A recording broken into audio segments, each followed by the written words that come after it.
श्री स्वामी समर्थ ब्रह्मांड नायक या चॅनलमध्ये तुमचं पुन्हा एकदा नवीन व्हिडिओमध्ये मनापासून स्वागत आहे। तर आजच्या व्हिडिओमध्ये मी तुम्हाला महिलांनी जर घरापुढे किंवा दारासमोर किंवा अंगणामध्ये बेलाचे झाड लावले तर त्याचा काय परिणाम होतो किंवा का लावावे आपल्या दारासमोर बेलाचे झाड, त्यासाठी व्हिडिओ शेवटपर्यंत नक्कीच बघा।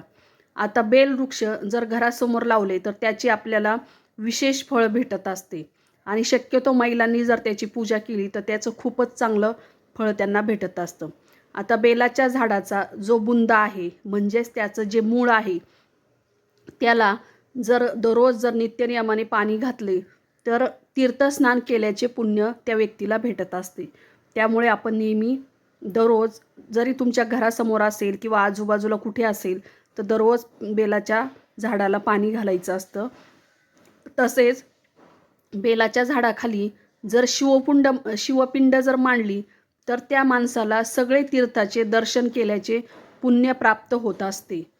तसेच बेलाच्या झाडाखाली एखाद्या शिवभक्ताला जर जीव घातले तर त्या माणसाला कोटी ब्राह्मण जीव घातल्याचे पुण्य मिळत असते। त्यामुळे एखादा तरी शिवभक्त असेल त्याला आपण या दिवशी जीव घालायचं असतं। नंतर बेलाच्या झाडाखाली नेहमी महादेव असावा, म्हणजेच बेलविरहित महादेवाच्या पिंडीला नमस्कार करू नये। ज्या ठिकाणी बेलाचं झाड आहे आणि त्याच्या खाली महादेव असावा तर अशाच महादेवाची आपण पूजा करू शकतो।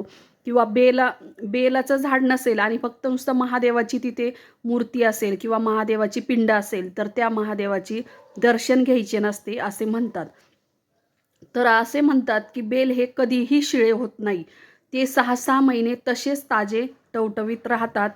कारण ते आपण एकदा पूजेला घेतले नंतर ते 2-3 दिवसांनी पुन्हा परत आपण धुवून ते पूजेसाठी वापरू शकतो। म्हणजेच काय तर बेलाचे पान हे शिळे होत नाही आणि खराबही होत नाही, त्यामुळे ते आपण पुन्हा पुन्हा पूजेसाठी घेऊ शकतो।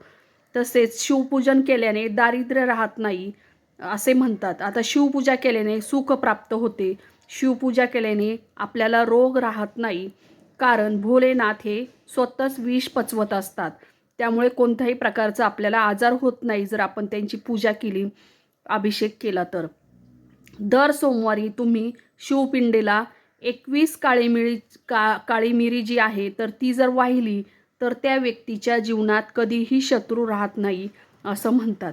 आता एखाद्याच्या जीवनात दारिद्र्य जाण्यासाठी त्याने तिळाच्या तेलाचा दररोज दिवा हा महादेवाच्या पिंडीसमोर लावायचा आहे।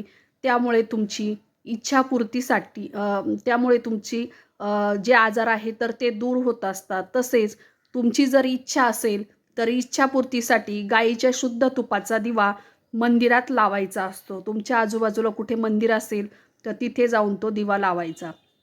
जोपर्यंत तुमचं काम पूर्ण होत नाही तोपर्यंत तो दिवा लावायचा आहे। दिवा लावताना त्याखाली आपल्याला गहू किंवा तांदूळ ठेवायचा आणि त्यावरती तो दिवा ठेवायचा आहे। असं जोपर्यंत तुमची इच्छा पूर्ण होत नाही तोपर्यंत जर तुम्ही लावलं तर नक्कीच एक ना एक दिवस तुमची इच्छा पूर्ण होत असते।